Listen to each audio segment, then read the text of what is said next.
السلام علیکم ورحمۃ اللہ وبرکاتہ۔ ناظرین، میں آپ سبھی کا تہہ دل سے خیر مقدم کرتی ہوں آپ کے اپنے چینل جہان من میں۔ جہان من کی مخصوص پیشکش ذکر صحابیات میں آپ سبھی کا استقبال ہے۔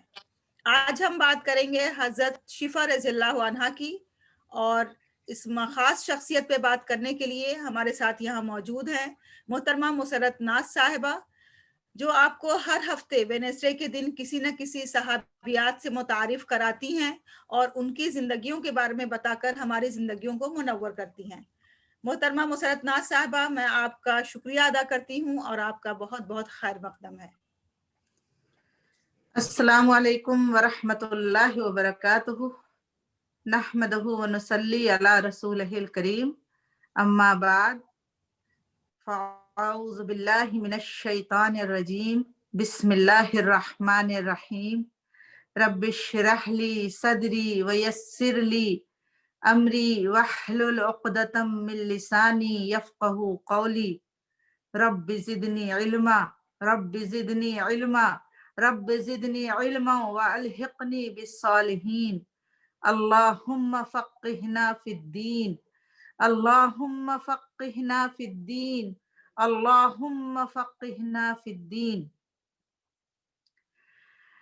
آج انشاءاللہ تعالی میں آپ لوگوں کے سامنے حضرت شفا بنت عبداللہ القریشی العدویہ کے بارے میں بات کروں گی۔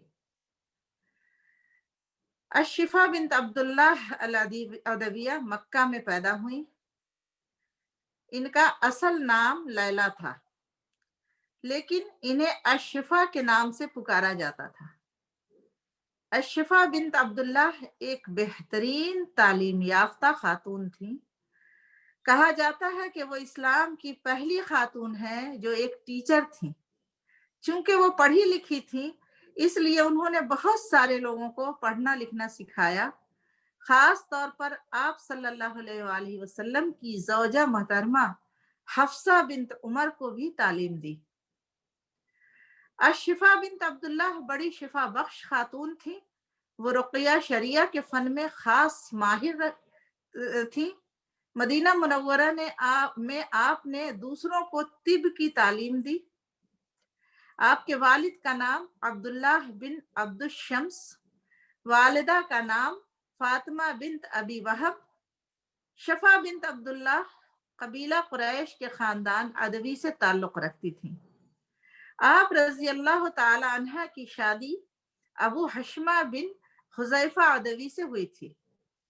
ان کے دو بیٹے تھے، سلیمان اور مسروق۔ مسروق تو اپنے وقت کے امیر چنے گئے، اور سلیمان کے دو بیٹے ہوئے ابو بکر اور عثمان، جو لاتعداد احادیث کے راوی تھے۔ آپ رضی اللہ تعالی عنہ ہجرت سے پہلے مسلمان ہو گئی تھی۔ رسول اللہ صلی اللہ علیہ وسلم انہیں رسول اللہ صلی اللہ علیہ وسلم سے بہت زیادہ الفت تھی۔ جب صحابہ کرام کو مدینہ منورہ کی جانب ہجرت کرنے کی اجازت مرحمت ہوئی تو آپ رضی اللہ تعالی عنہ نے بھی ہجرت کا شرف حاصل کیا اور مکہ معظمہ کو ہمیشہ کے لیے چھوڑ کر مدینہ منورہ میں مستقل اقامت اختیار کر لی۔ رسول صلی اللہ علیہ وسلم نے حضرت شفا کو سکونت کے لیے ایک مکان دیا تھا، جو کہ مسجد نبوی اور بازار کے درمیان تھا، جس میں وہ خود اور ان کا بیٹا سلیمان سکونت رکھتے تھے۔ آپ بڑی عقل مند اور ذی فضل و باکمال خاتون تھیں۔ زمانہ جاہلیت میں ان کو بڑی قدر و منزلت اور احترام کی نگاہ سے دیکھا جاتا تھا۔ یہ دور جاہلیت کی پہلی خاتون تھیں جو تعلیم یافتہ تھیں اور لوک طب پر عبور حاصل تھا۔ تجارت کے بہترین اصول و رموز کو جانتی تھیں۔ آپ صلی اللہ علیہ وسلم ان سے تجارت کے لیے اکثر و بیشتر مشورہ کیا کرتے تھے۔ آپ رضی اللہ تعالی عنہ ان معدود چند خواتین میں سے تھیں جو لکھنا پڑھنا جانتی تھیں۔ آپ رضی اللہ تعالی عنہ کو دو چیزوں سے نہ صرف واقفیت تھی بلکہ ان پر بدرجہ کمال مہارت بھی حاصل تھی۔ پہلا، دم اور جھاڑ پھونک اور دوسرا تحریر و کتابت۔ چنانچہ ایک مرتبہ رسول اللہ صلی اللہ علیہ وسلم کی خدمت اقدس میں حاضر ہوئی اور عرض کیا کہ یا رسول اللہ، میں زمانہ جاہلیت میں جھاڑ پھونک کیا کرتی تھی، اگر اجازت ہو تو اس کے الفاظ عرض کر دوں اور اس سلسلہ کو جاری رکھوں۔ آپ صلی اللہ علیہ وسلم نے اجازت دے دی اور فرمایا یہ الفاظ حفصہ رضی اللہ تعالی عنہ کو بھی سکھا دو۔ چنانچہ انہوں نے حضرت حفصہ کو جھاڑ پھونک کے الفاظ سکھائے اور آپ رضی اللہ تعالی عنہ کو کتابت بھی سکھائی۔ حضرت شفا بنت عبداللہ رضی اللہ عنہ کو چونٹی کے کاٹنے کا دم بھی آتا تھا، اور یہ دم بھی انہوں نے آپ صلی اللہ علیہ وسلم کے فرمان کے مطابق ام المومنین حضرت حفصہ رضی اللہ تعالی عنہ کو بھی سکھایا تھا۔ ایکزیما جو چمڑے کی بیماری ہوتی ہے، اس کے علاج میں بھی آپ ماہر تھیں، اس کو بھی آپ نے حضرت حفصہ رضی اللہ تعالیٰ عنہ کو سکھایا۔ اپنے نام کے معنی کے مطابق بالکل مناسب تھی۔ شفا کے معنی ہوتا ہے کسی بیماری سے صحت یاب ہو جانا۔ خلیفہ ثانی امیر المومنین حضرت عمر فاروق رضی اللہ تعالی عنہ ان کا انتہائی احترام کرتے تھے۔ بعض معاملات میں حضرت عمر فاروق رضی اللہ تعالی عنہ حضرت شفا کی رائے کو ترجیح دیتے تھے اور ان کی شرف و فضیلت کی رعایت رکھتے تھے۔ بازار سے ضروریات کی خرید و فروخت کے معاملات انہوں نے ان کے سپرد کر دیے تھے۔ ان کی ڈیوٹی یہ تھی کہ جہاں خرید و فروخت ہو رہا ہے وہاں کوئی بے اصولی یا بے ایمانی تو نہیں ہو رہی ہے، دکاندار کہیں اسلامی اصول و ضوابط سے جو تجارت کا ہے اس کے خلاف تو نہیں جا رہے ہیں۔ حضرت عمر رضی اللہ تعالیٰ عنہ نے دکاندار سے کہہ رکھا تھا کہ اگر کوئی بھی شک قانونی لین دین میں تم لوگوں کو محسوس ہو تو تم لوگ حضرت شفا بنت عبداللہ سے پوچھ لو، وہ بھروسے کے لائق اور صاحب علم عورت ہیں۔ ایک دفعہ حضرت عمر رضی اللہ تعالی عنہ نے ان کو بلا کر ایک چادر عطا کی۔ اسی وقت عاتقہ بنت اسید کو بھی انہوں نے ایک چادر عنایت کی جو ان کی چادر سے بہت بہتر اور خوبصورت تھی۔ حضرت شفا رضی اللہ تعالی عنہ نے حضرت عمر سے کہا آپ نے عاتقہ کو بہتر چادر دی ہے، حالانکہ میں اس سے پہلے مسلمان ہوئی ہوں اور آپ کی چچا زاد بھی ہوں، اس کے علاوہ آپ کے بلانے پر آئی ہوں اور عاتقہ خود سے چلی آئی ہیں۔ حضرت عمر رضی اللہ تعالیٰ عنہ نے کہا میں تمہیں بہتر چادر دیتا، لیکن جب عاتقہ تم سے پہلے آ گئیں تو اخلاقاً مجھے ان کی رعایت کرنا پڑی، کیونکہ یہ حسب و نسب میں رسول صلی اللہ علیہ وسلم سے قریب تر ہے۔ آپ رضی اللہ تعالی عنہ نے رسول اللہ صلی اللہ علیہ وسلم سے احادیث بھی روایت کی ہیں جن کی تعداد 12 تک پہنچتی ہے۔ راویوں میں ان کے بیٹے سلیمان رضی اللہ تعالی عنہ اور پوتے ابو بکر و عثمان، ام المومنین حضرت حفصہ رضی اللہ تعالی عنہ اور ابو اسحاق اور ابو سلمہ بھی شامل ہیں۔